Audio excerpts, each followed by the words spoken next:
Hey everyone, today we're going to consider what would happen if every killer currently in the game all fought each other. The idea for this basically being, what if every killer were to be put into one room and the entity told them all to fight until only one of them remains? Let's get into it. Okay, so let's first consider which characters would fall first. In the initial outburst, who would just straight up get overwhelmed or overpowered? There are some characters who don't really have the best of loadouts for just straight up fighting. For example, Plague doesn't even really have a weapon, she's just got her sensor. She also has no armor really, and there's little indication of her having any higher resistance than usual, so I think she would fall pretty quickly. But I imagine she could spray her vomit about and probably infect a few people. Nurse is another character in this similar vein, where she is quite strong against the survivors, but against other killers she's not going to be so effective. Her many different stuns and fatigue states when she blinks are going to make it hard for her to fight. With this said, I imagine her telekinetic ability would definitely give her a better shot, but yeah, I still think she would be one of the first to fall.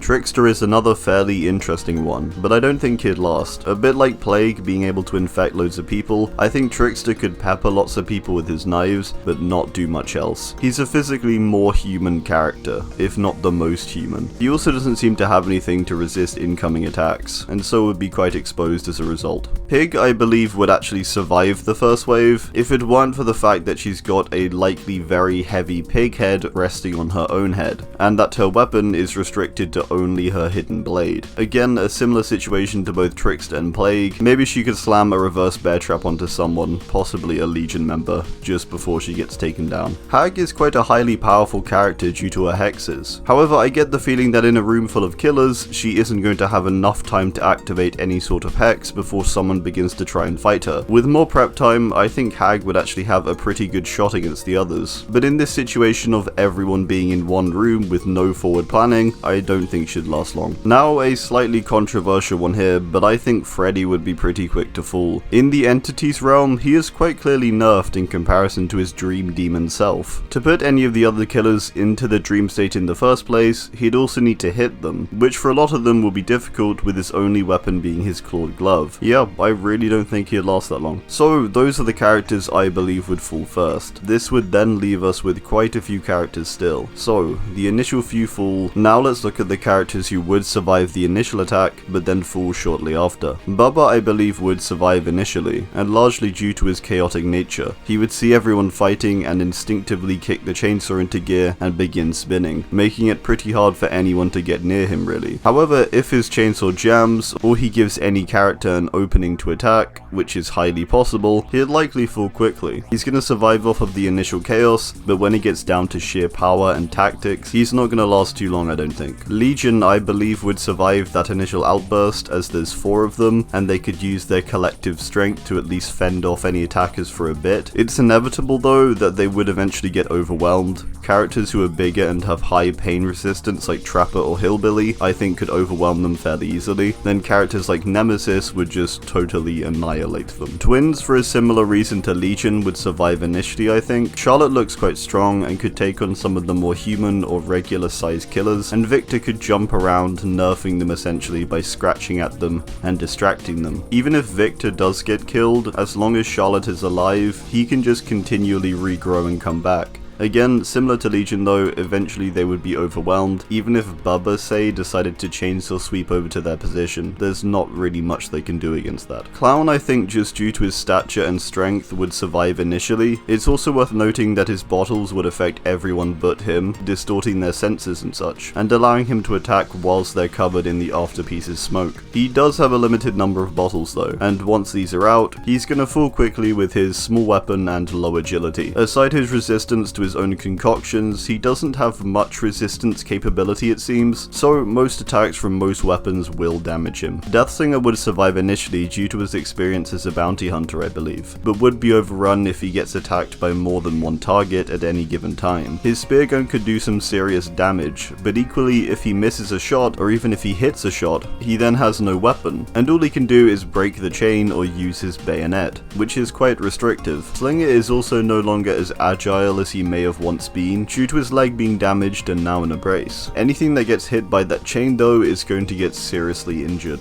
Ghostface is in a similar spot to Deathslinger. He has a bunch of experience with killing things, however he's only a guy at the end of the day, and eventually he isn't going to be able to keep up with the stronger characters. He can't really use his power either in this situation, as he'd just get instantly revealed. I imagine though, as an experienced killer who is small and agile, he could definitely outmaneuver many of the bigger characters and likely outsmart them to a degree also, although eventually their power is going to be too much for Ghosty. Okay, so now we're at a point where about half remain. At this point I imagine Doctor is probably enjoying himself quite a lot. I do think he would likely get carried away with trying to attack or hit others though, and eventually get overpowered by one of the stronger killers. He's going to be relying on shocking everyone and everything constantly, and then rushing in with his brutal bat. His ability to add to the chaos with hallucinations and screams is definitely going to give him the upper hand against many others though, despite being quite physically human himself. He also does seem to be somewhat resistant to pain, which would also likely help out. Eventually when it comes down to one-on-one combat with a bigger and more powerful character though,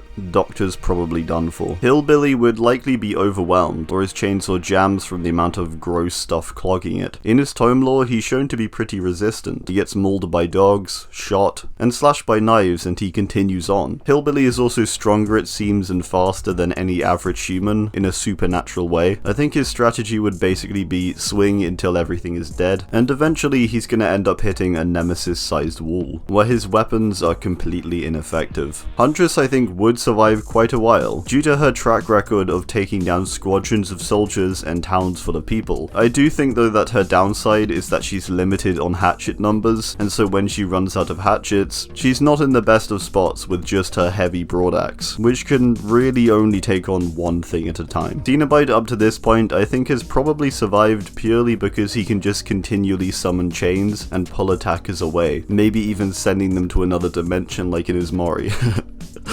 We can probably assume he can't just spam portals though. Eventually I think Cenobite wouldn't be able to keep up his chain summons, even if passive chains started from the box not being solved. He would eventually get taken down by one of the more powerful supernatural killers like Oni or Executioner, who could likely resist the chains with ease. Cenobite's another situation of a clearly nerfed character in terms of being in the Entities realm too. For the smaller and more human characters, I imagine the chains would be a huge pain though. Now let's look at the finalists. These characters have a bit of an advantage to be fair, with many of them being far more supernatural and likely resistant to any normal weaponry. The others that remain likely have done just due to being so strong and having a high resistance to lots of different attacks. Trapper I believe would be the first to fall in this group of finalists. I think his aggression and damage resistance would get him this far, but eventually he'd simply come to face these characters who he couldn't injure, or couldn't injure enough before taking too much damage himself. Most of these characters are not going to be affected by the jaws of a bear trap either, so there's another element of his power which just isn't going to work for him anymore. Blight is an interesting one, because he technically has at some point at least restrained all of the killers, or most of the killers, even some of the more powerful ones like Executioner, Nemesis, and Spirit, due to the blighted cosmetics. The story behind the blighted cosmetics being that Blight has injected different killers with the blighted serum, likely restraining them first, as he did with Trapper. However, we can equally assume he had a lot of time to prepare or plan his captures, or equally he just rushed toward them and injected them quickly or something. In this situation, he doesn't really want to be buffing the other characters, so his main asset is the Blight, which can damage as well as buff things, and also his speed and resistance. Similar to Trapper, these things would serve him well, but eventually the other characters would simply overwhelm him with their supernatural weapons, and simply by being indestructible by means of basic punches or blighted rushes. His speed and relentless nature would certainly get him far though. Nemesis would be a force to be reckoned with, but at the end of the day, he is still a bioweapon, and so grounded in comparison to the supernatural and otherworldly creatures. His stature, strength, and resistance is going to make him very hard to kill though, and even the supernatural characters may have a tough time restraining him and actually killing him. Throughout RE3 he dies like 5 times, and each time he returns stronger than his previous state. Reid. In the realm, he doesn't seem quite as adaptive, but still powerful. Eventually though, I think he would be beaten. Shape, despite being an incredibly powerful character, is kinda let down by having a weapon that isn't going to let him damage any of the other supernatural characters. He can resist basically anything the more human characters throw at him, but he can't really return the blows of the supernatural ones, due to having a simple kitchen knife. He's immortal essentially, and so would survive till the end, all until he faces up to a character with supernatural weaponry, where he then can't damage, only resist the blows. Therefore, the shape would fall.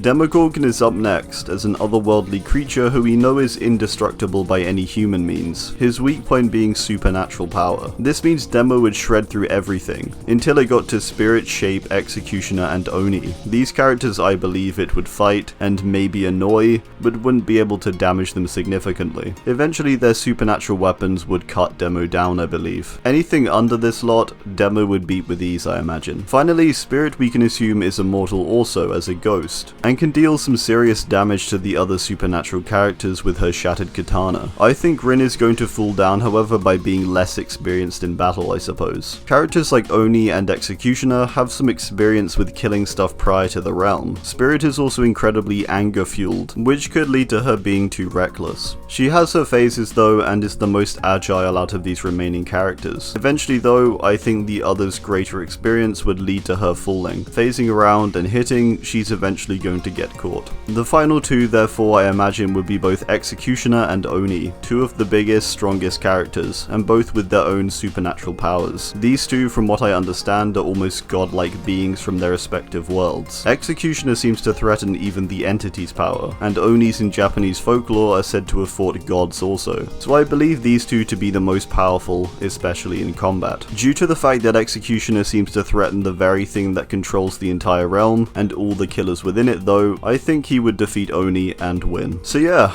that's it. But wait. After the dust and blood has settled, and the room is finally quiet, a bell chimes out. From the corner of the room emerges Wraith, who's been cloaked the whole time, watching the battle unfold. You know, if he stands still when he's cloaked, he's completely invisible, so I imagine if this were to all happen, he would actually have a pretty good shot if he just cloaked and chilled in the corner. Yeah, but realistically the winner would probably be Executioner. This guy, lore-wise, is insanely powerful, and shows off his power clearly with how much he openly disrupts the trials, and bypasses many of the mechanics laid out by the entity. He's likely immortal, and his powers are likely not stunted, maybe at all, by being in the realm, unlike many of the other more powerful and supernatural characters who are clearly nerfed to some capacity. Alright, well that's gonna do it. I do hope you enjoyed, and be sure to drop your own thoughts on this down below. Thanks, and goodbye.